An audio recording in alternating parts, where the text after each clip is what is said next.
Olá, sejam bem-vindos e bem-vindas ao Sala de Aula na TV. Nessa temporada, você acompanha a produção acadêmica dos estudantes de pós-graduação da Unesp sobre paisagismo. As reflexões fizeram parte da disciplina Repertório Vegetal e Paisagístico na Construção do Território Paulista, ministrada pela professora Marta Enokibara, em 2018 e 2020, na pós-graduação em Arquitetura e Urbanismo da FAAC, no campus de Bauru. E nesta edição, vamos saber mais sobre o baobá, uma árvore de origem africana, longeva, majestosa e cercada de simbologias. Vamos conhecer a trajetória do baobá em solo brasileiro. Participam do episódio Gabriela Rosa e Jéssica Tizeu. Com esse programa, chega ao final essa temporada do Sala de Aula na TV. Agradeço a vocês que nos acompanharam e a todos os convidados e convidadas. Fique agora com a discussão. Bom programa! Olá a todos e todas, sejam bem-vindos ao Sala de Aula na TV. Nessa temporada, temos como tema a circulação das plantas nos jardins. Olá, Gabriela, bem-vinda e obrigada pela presença. Olá a todos, muito obrigada pelo convite. Obrigada. Olá, Jéssica, bem-vinda, obrigada pela presença. Olá a todo mundo, e eu agradeço também o convite da Marta e da Gabriela para poder participar desse episódio. Obrigada.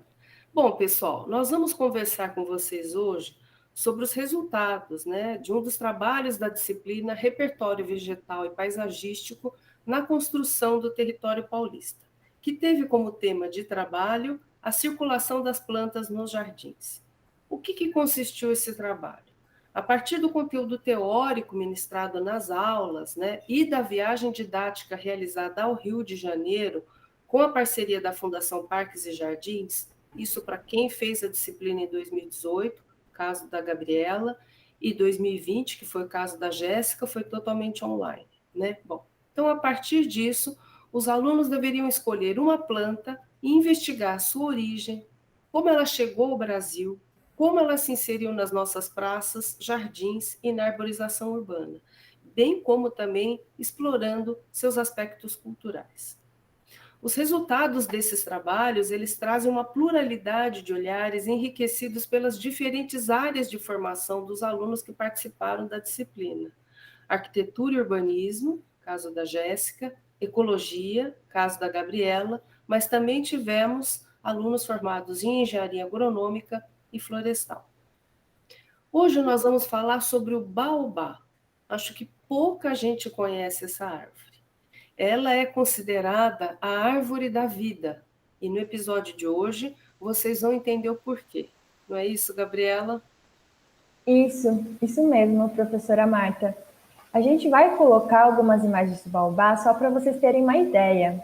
Ela é uma árvore que atinge mais de 30 metros de altura, tem troncos com mais de 10 metros, e olhando essas imagens, dá para vocês terem uma ideia dessas medidas. Além disso, há exemplares em torno de 6.000 anos. Ela, de fato, é uma das árvores mais robustas do planeta e é considerada a árvore da vida no continente africano. Então, ela não é do Brasil? Não, não é. Na verdade, o baobá tem origem na África e ele está presente em quase todo o continente, à exceção do extremo norte, das áreas onde há florestas tropicais e também das áreas desérticas, como o deserto do Saara, o Kalahari, ao sul.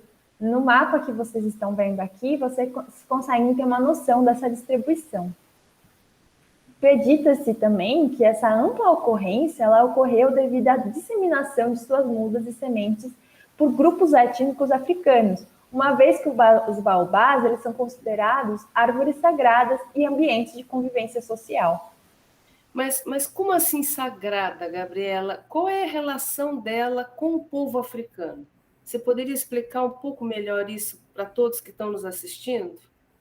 Então, professora, eu lembro que no trabalho da Gabi, ela comenta, que na África o baobá ele foi e ainda é muito importante para diferentes povos por muitos motivos, Além dela ser uma fonte de alimento, porque seus frutos e suas folhas são comestíveis, ela também é utilizada para medicamento, para construções, e é também uma árvore que é considerada como guardiã dos saberes sagrados, né? Porque para muitos povos, ela geralmente representa o próprio altar, né? O lugar onde são realizadas as cerimônias sagradas e também um local onde se faziam oferenda para os orixás, né?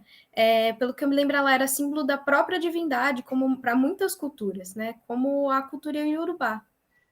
Mas, pessoal, o que se refere à cultura iorubá? Gabriela, você poderia explicar melhor isso? A cultura iorubá é a denominação aos variados povos que falam ou falavam a língua iorubá. Eles habitaram ou ainda habitam as regiões onde se localizam as atuais Nigéria e Benin, locais de onde vieram a maior parte dos povos que chegaram no Brasil escravizados. E são povos de cultura oral, em que as palavras têm um significado de ação e são consideradas veículos de axé, que significa energia, poder e força. É uma língua milenar e ainda é falada por aproximadamente de 25 milhões de pessoas na Nigéria, e também temos alguns lugares aqui no Brasil e em Cuba que se fala essa língua. Uau, nossa, é muita gente que fala essa língua, né? Eu não tinha ideia. Eu também ouvi falar que eles cultuam vários deuses. É isso mesmo, Gabi?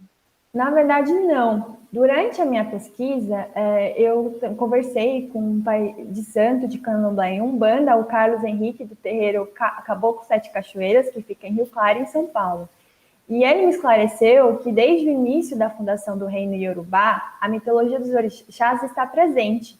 E segundo essa cosmologia, existe um Deus supremo, que é o Olodumare, que criou todos os orixás, que são divindades oriundas das energias da natureza, manifestadas pelo Criador, como o vento, o mar, a terra, o ferro, as rochas, né? Então, os orixás, eles são essas manifestações da natureza, são partes desse todo que é o Deus.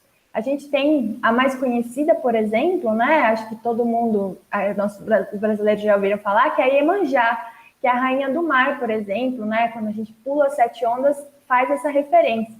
Então, ou seja, né, existe um Deus que está presente em tudo e os orixás são parte desse todo. Então, Gabriela, cada uma dessas divindades ou orixás representam um desses elementos da natureza, é isso? Isso mesmo, eles sempre estão vinculados a algum fenômeno natural. E na cosmologia desses povos, o baobá ele surge como um princípio da conexão entre o mundo sobrenatural e o mundo material, e seria guiado aos planos espirituais pela orixá dos ventos Yansan, que também é considerada a patrona dos mortos e ancestrais. Aqui a gente tem uma imagem da Yansan, como vocês podem ver. Nossa, eu me lembro também, Gabi, que no seu trabalho, né, você comentou que o baobá, ele também servia como câmara funerária. Era isso mesmo? Sim, em algumas regiões do Senegal e em Zimbábue, a árvore ela servia como câmara funerária aos griotes, que, como vocês podem ver aqui nessa imagem, que tem essas fendas. Esses griotes, eles eram sábios guardiões dos segredos da vida e da história dos ancestrais. Era como se fossem grandes sacerdotes daquela comunidade. Então, acreditava-se que ao enterrar um griot nas fendas da árvore, a orixá Nyansan, ela seria responsável por guiar a alma desse sábio para um plano espiritual e assim manter a continuidade da ancestralidade de seu povo. Eu entendo isso até como uma garantia, né, de que os ancestrais estão indo para um lugar mais elevado e desse plano, né, eles podem auxiliar o seu povo que está aqui na Terra. Eu lembro que, Gabriela, no seu trabalho você também mencionou que há outro orixá vinculado ao baobá. É isso mesmo?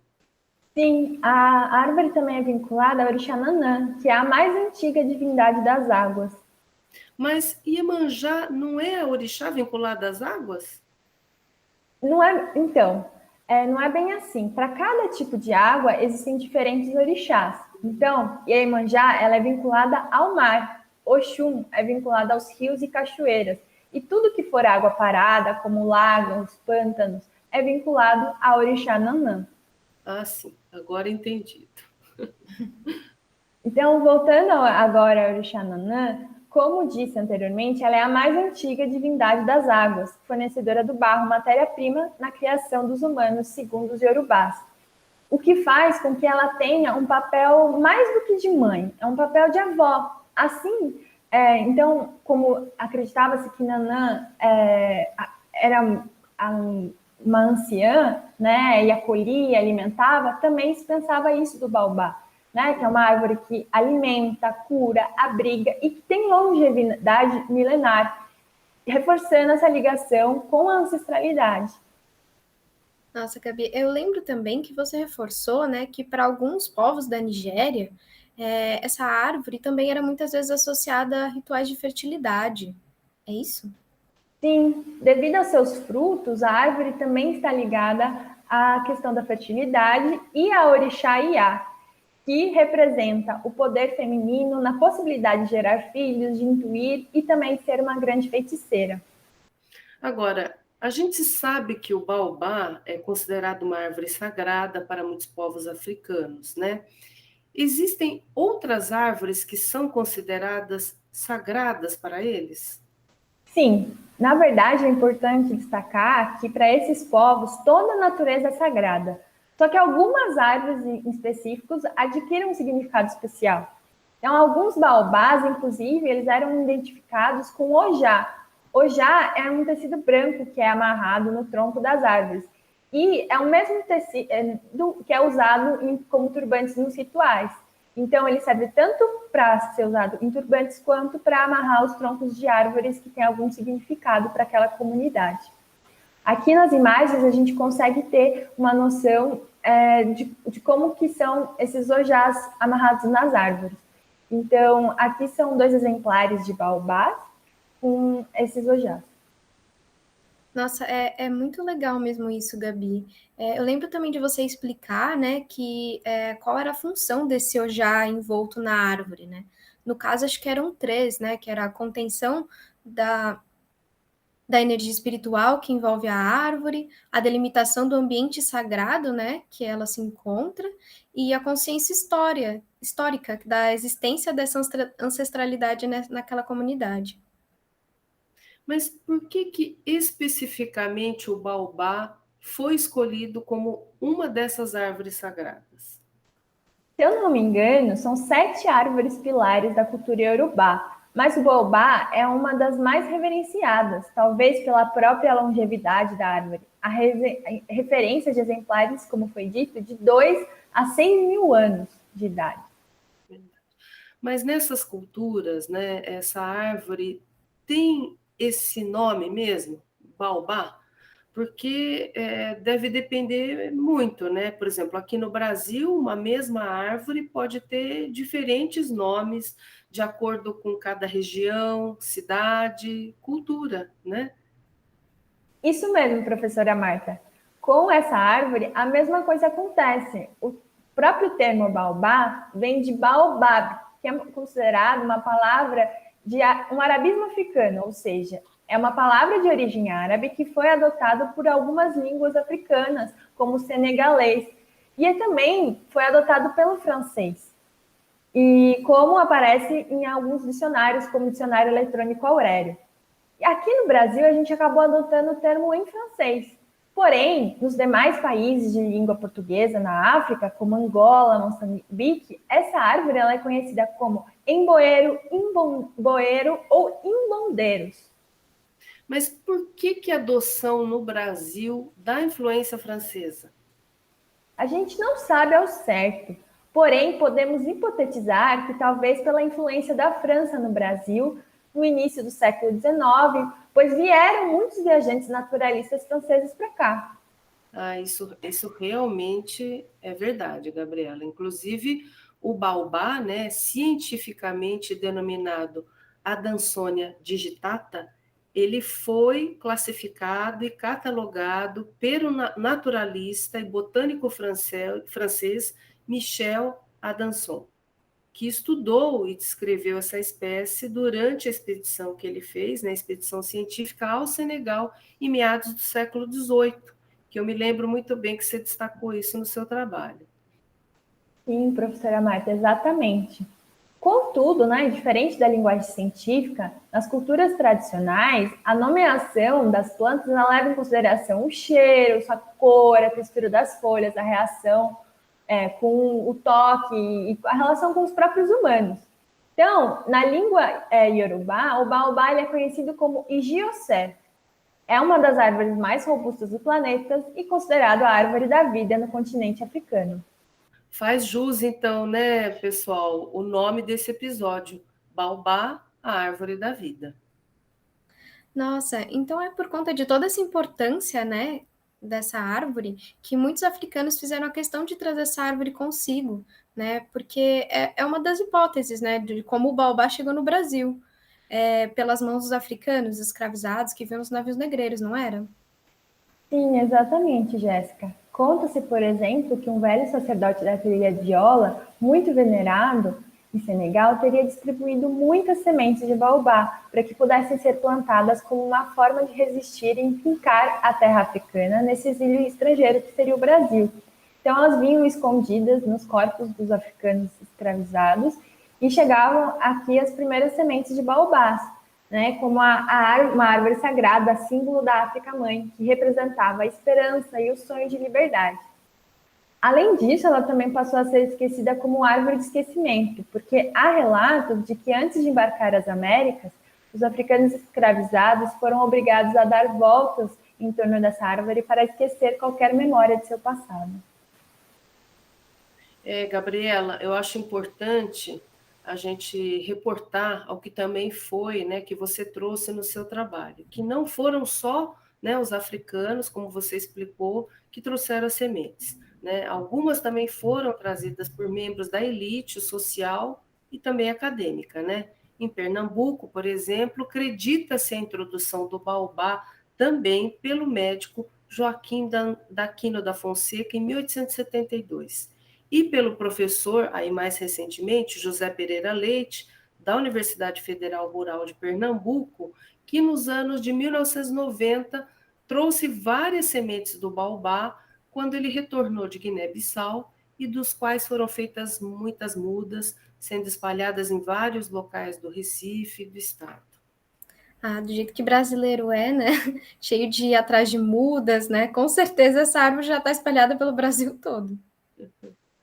Sim, exatamente. E eu até trouxe uma imagem aqui que ilustra, né, essa distribuição e que está presente em mais de 10 estados brasileiros. E entre os estados, Pernambuco é o estado que tem o maior número de exemplares.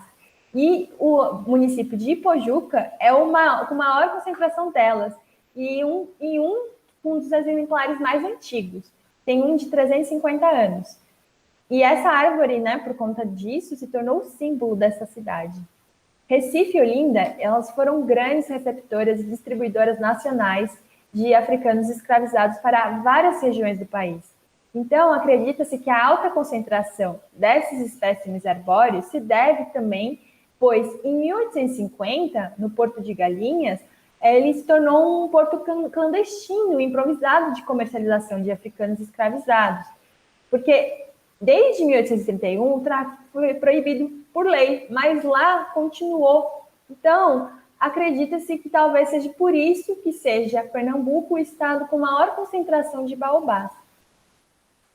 Ai, Gabi, eu vi, inclusive, né, que tem um projeto em Recife, né, que teve como ponto de partida, né, a mobilização da comunidade em prol da valorização de um baobá.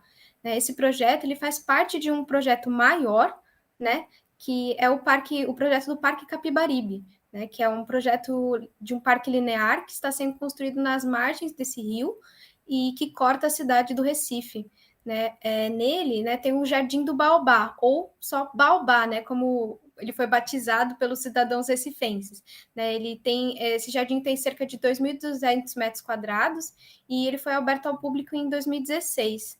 Né, quando recuaram um muro, né, que tinha no local, possibilitando o acesso à beira do rio e ao baobá que estava plantado ali. Né? Se eu não me engano, as obras foram finalizadas acho que em 2017 e hoje esse jardim ele se transformou num lugar agradável, num espaço de contato com a natureza, né, com as pessoas e inclusive as pessoas mesmo da própria localidade, né, da região metropolitana do Recife. Ele é aberto 24 horas por dia. Mas, gente, não é só em Pernambuco, né, que a gente encontra a árvore da vida, né? Ela está muito presente no Rio Grande do Norte, na Bahia, em Alagoas, no Ceará, e saindo do Nordeste é possível encontrar baobás, principalmente no Rio de Janeiro. Sim, baobás estão presentes, por exemplo, no Campo de Santana, projeto do paisagista francês Auguste François-Marie Glasiou, que nós vimos, né, Gabriela, quando a gente fez a viagem de estudo da disciplina em 2018 no Rio de Janeiro, né? Então, a escolha de colocar esses baobás, será que foi do Glasiou, Gabriela? Você conseguiu descobrir isso? Não, então, a gente não sabe ao certo, né? O fato é que o baobá ele era uma espécie conhecida pelos naturalistas franceses, por serem eles que identificaram e catalogaram a árvore no âmbito científico, como já abordado. Porém, as árvores foram plantadas em 1890 e o projeto foi implementado entre 1873 e 1880. Então, o plantio dessas árvores foi posterior. Logo, a gente não se sabe muito bem se partiu de Glasiou a escolha de plantar essas espécies ou se foi outra pessoa. Ok, esclarecido. Mas além do rio, há a presença dessa árvore em outros estados, como Mato Grosso, Goiás e recentemente em São Paulo, não é isso mesmo? Isso mesmo, Marta.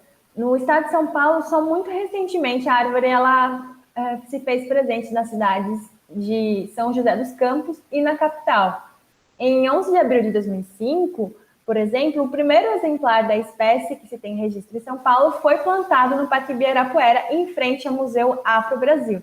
Além disso, depois que saiu a lei federal, em 2003, que estabeleceu a obrigatoriedade da temática História e Cultura Afro-Brasileira na inclusão do currículo oficial da rede de ensino, houve um plantio de muitos baobás em várias escolas, museus, jardins, principalmente depois que entrou em vigor essa lei.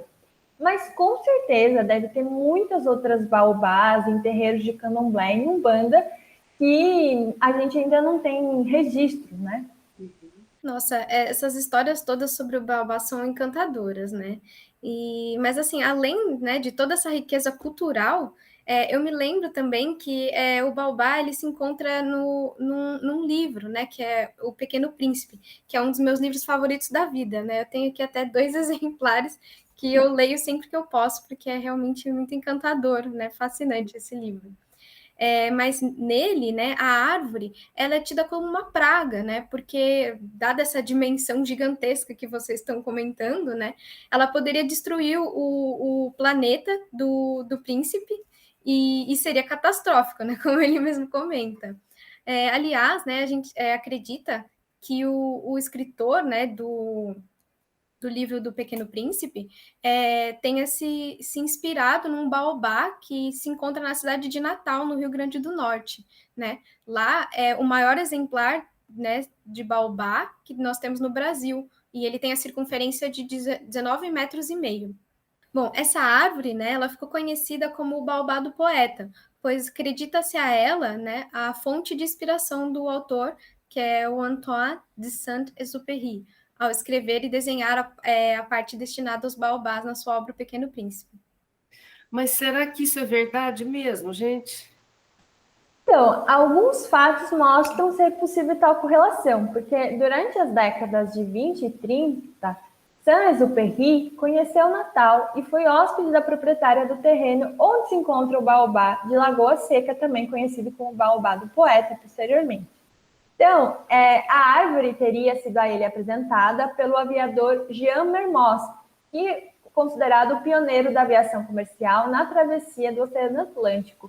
Então, por conta desse fato, se fazem essa correlação.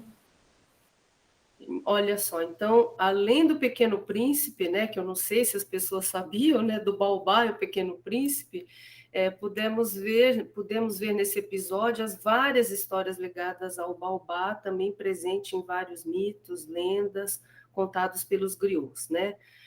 Na literatura, eu lembro, Gabriela, que você também comentou, né, no seu trabalho, abordou no seu trabalho, que a árvore, ela também aparece em poemas, por exemplo, de João Cabral de Melo Neto, Chico Buarque, Diógenes da Cunha Lima, Mestre Moraes e nas histórias do famoso escritor moçambicano Mia Couto. Sim, nossa, o Baobá tem muita história para contar, né? Imagina, ele chega até 6.000 anos de longevidade, já viu muita história nesse mundo. Verdade. E ele é uma das árvores mais robustas do planeta, é considerada a árvore da vida no continente africano. E ele pertence à família Malvácea, trata-se de uma espécie arbórea que atinge mais de 30 metros de altura e é capaz de fornecer alimento, água e matéria-prima para roupas e medicamentos. Então, a polpa da fruta, que a gente pode ver aqui, ela é rica em vitamina C, em cálcio e pode ser usada como antitérmico, antidiurético, analgésico e anti-inflamatório. As folhas também são comestíveis e podem ser consumidas tanto por animais como também humanos, na forma de cozidos, saladas ou mesmo como tempero, quando elas são picadas e transformadas em pó, por exemplo. A madeira também é excelente na fabricação de instrumentos musicais e dá para se extrair um óleo, o óleo extraído das sementes também tem propriedades cosméticas que servem, por exemplo, para fazer sabão. Além disso, ela tem uma grande capacidade de armazenar água, mesmo nos períodos de muita seca. Então, como vocês podem ver nessa imagem, ela tem 1.001 utilidades, ela é enorme, e então ela também, devido a esse tronco robusto, nas épocas de seca, ela conseguia conter muita água dentro dela. Bom, pessoal, o negócio é o seguinte, a gente vai marcar mais uns 10 episódios, né, para continuar as histórias do Baobá, né? Brincadeira, né? Bom, infelizmente o nosso tempo já se esgotou e acho que todos puderam conhecer um pouco mais, né, sobre essa árvore tão majestosa e simbólica, né? E esse quadro que tem aí no seu fundo, Gabriela, não é um baobá? É um baobá, sim. Esse aqui, na verdade, é um baobá, só que não é a mesma espécie que está presente no Brasil. A espécie presente no Brasil é a Andanzonia digitata. Mas o baobá ele se refere a todas as árvores do gênero Andanzonia. Esse exemplar aqui, ele é um exemplar presente em Madagascar exclusivamente. E é o Adansonia grandidieri, né? Isso mesmo. Realmente, gente, vamos marcar mais um episódio só para esse baobá agora. Bom, pessoal, obrigada pela presença, pela contribuição na disciplina, né? E obrigada mesmo pela participação, então, nesse episódio tão esclarecedor. Obrigada, Gabriela. Obrigada, Jéssica. Muito obrigada pelo convite e obrigada a todos os ouvintes e telespectadores. Obrigada, Gabi, né, por todo esse conteúdo maravilhoso aí, essa árvore mesmo fascinante, e também obrigada a todos pelo convite. Agradeço a todas e todas que nos acompanharam e um abraço.